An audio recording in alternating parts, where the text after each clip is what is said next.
తిరుమల శ్రీవారి ఆలయంలో ఆదివారం సాయంత్రం ప్రణయ కళ మహోత్సవం వేడుకగా జరిగింది. ప్రతి సంవత్సరం వైకుంఠ ఏకాదశికి సరిగ్గా 6 రోజు అధ్యయనోత్సవంలో 17వ రోజు తిరుమలలో ప్రణయ కళ ఉత్సవం నిర్వహించడం ఆనవాయితీ. ఇందులో భాగంగా సాయంత్రం 4 గంటలకు శ్రీ మలయప్ప స్వామి వారు పల్లకి ఎక్కి మహాప్రదక్షిణ మార్గంలో స్వామి పుష్కరిణి వద్దకు వచ్చారు.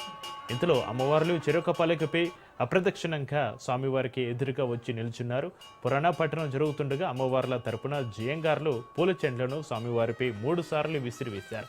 స్వామివారు బెదిరినట్లుగా నటించి తానేమీ తప్పు చేయలేదని అమ్మవార్లను ప్రాధేయపడతారు. అనంతరం అమ్మవార్లు శాంతించి స్వామివారికి ఇరువైపులా చేరి కర్పూర హారతులు అందుకుని ఆలయానికి చేరుకున్నారు.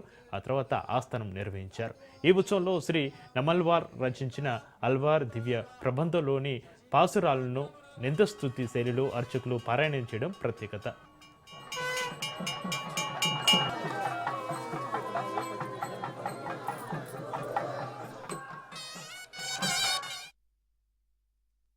అధ్యయనోత్సవాల్లో భాగంగా ఈరోజు ప్రణయ కలహ మహోత్సవం నిర్వహించడం జరిగింది. చాలా శాస్త్రబద్ధంగా భక్తి శ్రద్ధలతో భక్తులు కూడా అందరూ పార్టిసిపేట్ చేయడం జరిగింది. అలాగే జియర్లు కానీ మిగతా వాళ్ళు కానీ వేద పారాయణ మధ్య నిర్వహించడం జరిగింది.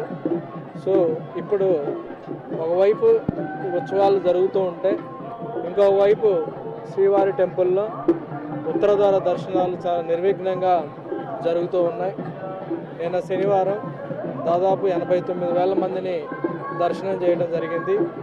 ఇక్కడ ఇంపార్టెంట్ ఏంటంటే ఈ 89,000 మంది దర్శనం కూడా 12 గంటల లోపలే దర్శనం చేయడం అనేది ఇక్కడ చాలా ఇంపార్టెంట్.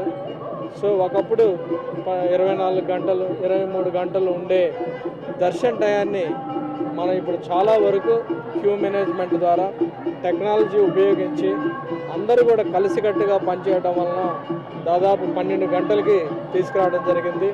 ఈరోజు ఆదివారం ఇప్పుడు కూడా అలానే ఈరోజు కూడా ఎప్పుడు కూడా 12 గంటలు దాటకుండా దర్శనం కంట్రోల్లో టైం మేనేజ్మెంట్ చేసుకుంటూ క్యూ మేనేజ్మెంట్ చేసుకుంటూ అలానే ఎప్పటికప్పుడే క్యూ లైన్ ఎంతవరకు తీసుకోవాలా ఎంతమంది తీసుకోవాలో కూడా ఎప్పటికప్పుడే రియల్ టైంలో అక్యురేట్ చేసుకుంటూ కమాండ్ కంట్రోల్ ద్వారా ఎప్పటికప్పుడే ఇన్ఫర్మేషన్ తీసుకుంటూ